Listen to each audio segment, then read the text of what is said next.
सुर सदन तीरथ पुरीना निपट कुकाज कुलाज मनहु मवासे मारी कली राजत सहित समाज।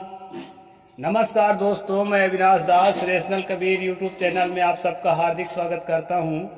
साथियों, यदि चैनल को सब्सक्राइब नहीं किए हैं तो सब्सक्राइब जरूर करें, शेयर करके अपने सभी साथियों तक पहुंचाएं, बेल आइकन को प्रेस करें, ऑल नोटिफिकेशन ऑन करें, लाइक और कमेंट जरूर करें दोस्तों, ताकि चैनल आगे बढ़ सके। इस चैनल का उद्देश्य किसी भी जाति, धर्म, संप्रदाय या व्यक्ति विशेष को आहत पहुंचाना कतई नहीं है। इस चैनल का उद्देश्य है लोगों में वैज्ञानिक चेतना जागृत करना और सतगुरु कबीर साहब की वाणी को, तर्कशीलता को समाज में प्रतिष्ठित करना। जैसा कि आपको मालूम है दोस्तों, अभी हम पढ़ रहे हैं कबीर और रामानंद। तो स्वामी रामानंद की मान्यता और कबीर साहब की मान्यता में धरती आसमान के अंतर है। बहुत जगह तो एकदम विपरीत है, और उसी के विषय में हम देख रहे हैं। तीर्थ नहाना और व्रत उपवास करना, ये जो है रामानंद स्वामी जी के धार्मिक क्रियाकलापों का अंग है, जबकि कबीर साहब की नज़रिया इस पर किस तरह से है, उस पर मैं एक छोटी सी कविता कबीर साहब को सुनाऊंगा, फिर आगे की बात रखूंगा।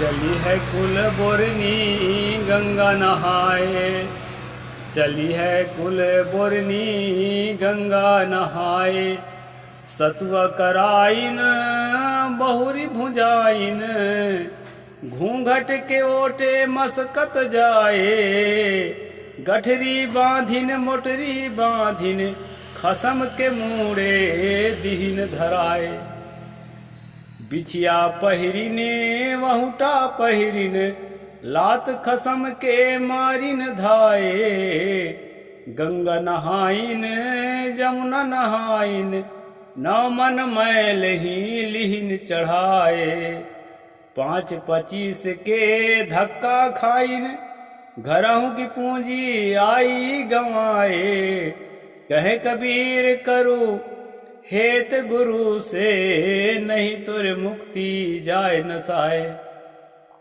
ये है कविता दोस्तों।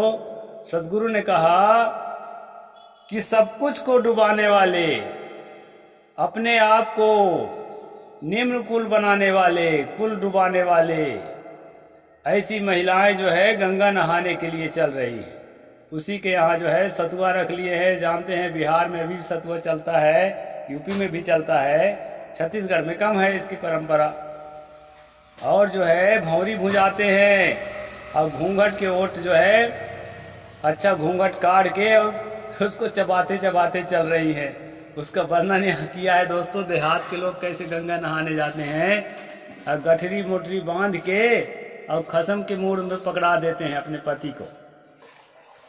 तरह तरह के जो है बिछिया हूटा क्या क्या जो है उनके श्रृंगार है, वो सबको पहन के और वहाँ जाते हैं। चोर जो है हाथ गोड़ काट के लूट लेता है।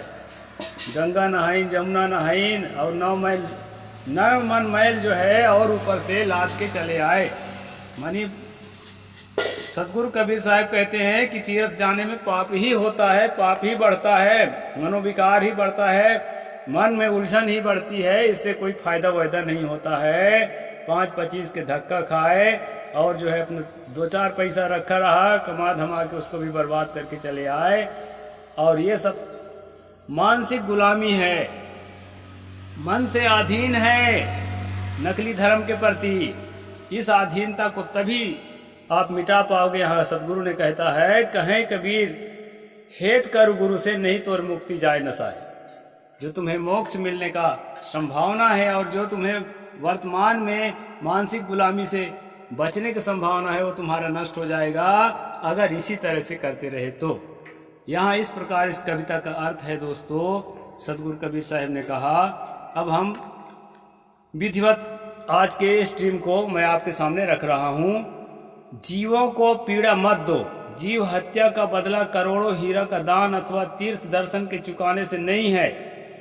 चित्त के चंचल मन के चोर तीर्थ यात्रा को गए, किंतु पाप एक भी न कटा और ऊपर से 10 मन और लाद लाए, अर्थात तीर्थ जाने का अहंकार लाद के ले आए कि हम तीर्थ से आए हैं, अब चाहे हम कुछ भी पाप करें कोई फर्क नहीं पड़ता।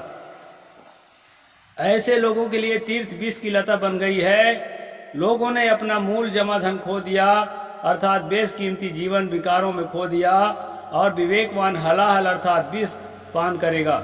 जहर को मारने का नाम भजन है, और जहर अपने अंदर के मनोविकार है। काम, क्रोध, लोभ, मोह, अहंकार, आशा, तृष्णा, राग, द्वेष आदि का जहर ना मारा गया, जीवन में सात्विकता ना आई तो तीर्थ व्रत का ढोंग निष्फल है। ऐसे ढोंगियों के प्रति सद्गुरु कबीर तिलमिला देने वाली पंक्तियां कहते हैं, चलिए कुलबोरनी गंगा नहाए। तो इस प्रकार से पंक्ति है दोस्तों।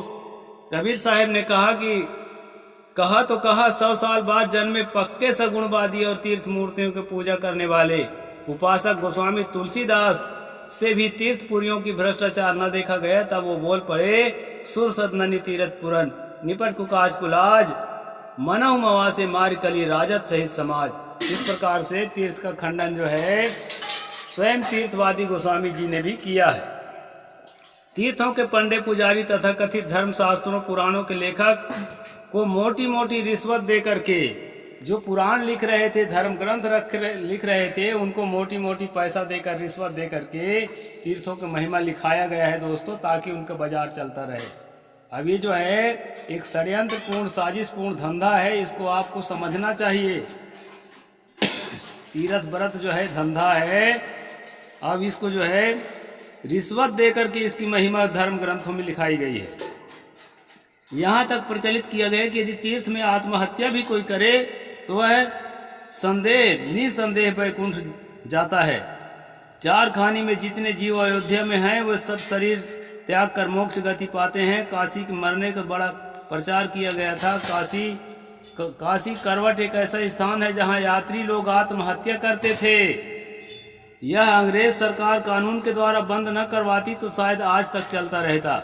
वहाँ दोस्तों क्या करते हैं, काशी करवट में करते थे कि पूरा सोना चांदी पूरा गहना रख करके और वहाँ काशी करवट में डूब मरते थे, और सारे गहना जो है वहाँ के पंडे पुजारी रख लेते थे निकाल करके, और जो है उसको आशा रहती थी कि हमको स्वर्ग में ये सब चीज़ें मिल जाएगी। इस प्रकार जो है काशी करवट की महिमा गाई गई थी। गति मुक्ति के पंडे पुजारियों के पान तंबाकू के भाव बेचा। शास्त्र धर्म शास्त्र के इतिहास के लेखक डॉक्टर पांडुरंग बामन काणे ने लिखा है कि वैदिक साहित्य को छोड़कर महाभारत एवं पुराणों में कम से कम 40,000 श्लोक तीर्थों उप तीर्थों एवं संबंधित किंवदंतियों के विषय में प्रणीत है। सद्गुरु कबीर ने बीजक में कहा है, हिंदू व्रत एकादशी साधे दूध सिंघारा सेती, अन्न को त्यागे मन को न हट के पारण करे सगौती, तुरुक रोजा निमाज गुजारे, बिस्मिल बांग पुकारे, इनको भीष्ट कहाँ से होवे जो सांझे मुर्गी मारे। हिंदू की दया में हर तुर्कन की दोनों घर से त्यागी, हलाल व झटका मारे आग दोनों घर लागी। दोस्तों सदगुरु कबीर साहब का मुख्य उद्देश्य था कि जीवों के प्रति दया करना हमारे दिल में जागे। वही धर्म है, वही अध्यात्म है, और वही जो है हमारे जीवन के पवित्रता का साधन है, वही मुक्ति का साधन है। जब तक हमारा मन पवित्र नहीं होगा तब तक हम जो है दूसरे को अपने जीवन में जगह नहीं दे सकते। इसलिए जो है मन पवित्रता के लिए दया करुणा का भाव ही एक जल के समान है जो हमारे अंतःकरण को धोता है। इस प्रकार सदगुरु कबीर साहब का विचार था दोस्तों। आगे साहब कहते हैं, 3 बार स्नान करने वाले काया हृदय में कितने विकार भरे हुए, इनको तो उसे खबर भी नहीं है। मंदिर मंदिर में फेरी देने वाले अर्थात देव दर्शन करने वाले आत्मज्ञान से विमुख हैं। स्वस्वरूप का तो ज्ञान ही नहीं है, और न प्राणियों के अंदर उन्हें परमात्मा के दर्शन ही होते हैं। तभी तो वो आदमी को आदमी नहीं समझते, उनसे घृणा करते हैं, उन्हें अछूत मानते हैं। सदगुरु कबीर कहते हैं, जल में मन जन जो गति होई, मीन ही नित नित नहावे, जैसे मीन तैसे वे नर, फिर जोनी आवे। मन के मैल तीर्थ नहावे, तिन बैकुंठ न जाना, पाखंड करी करी जगत भुलाना, नाहिन राम अयाना। हृदय कठोर मरे बनारसी, नरक न बचवा जाई। कड़वी तुम्बी 68 तीर्थ में स्नान किया, परंतु कड़वापन न गया। क्या हुआ? तुमने माथे पर खूब तिलक लगा लिया, प्रभु मिलने का भेद तो तूने सत्संग में जाना नहीं, परंतु रोज हरहाई करता है। उसका मालिक उसके गले के कंठ में एक कड़ा तुमड़ा बांध देता है, परंतु पशु की आदत नहीं जाती। स्वांग भेष तूने हंस का सा धारण कर लिया, लेकिन मन का कालापन नहीं गया। क्या हुआ गले में खूब माला लटका लिया, का नंगे का बांधे का चाम, जो नहीं चिन्हे आत्म राम, नांगे फिरे योग, जो होई बन का मिरग मुकुट गया कोई, मूड़ मुड़ाए में जो सिद्धि होई, स्वर्ग ही भेड़ न पहुंचे कोई। हमारे जैसे मुड़िया लोगों के लिए भी कहे हैं कि मूड़ मुड़ाने से अगर सिद्धि होती है तो ये भेड़ जो है ना स्वर्ग कब के पहुंच गए होते। अतः तीर्थ व्रत के भरोसे पड़कर पाप कर्म न करो, जीवन में सर्वोच्च महत्ता सदाचार की है।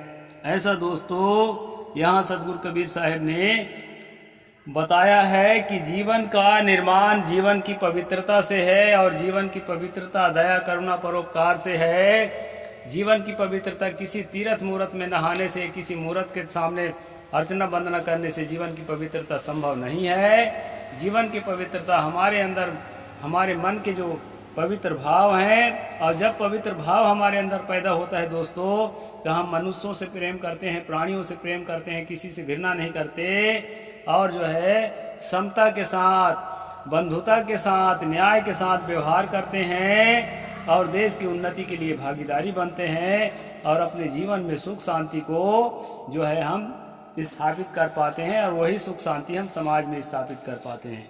तो इस प्रकार आज का जो प्रसंग है दोस्तों, प्रसंग का नाम है तीर्थ व्रत का खंडन। ये प्रसंग का नाम है दोस्तों, आप स्वयं भी पढ़ सकते हैं। तो इस प्रकार से जो है आज का चैप्टर यहीं पर पूरा करते हैं। साहिब बंदगी, जय जोहार, जय भीम, जय भारत।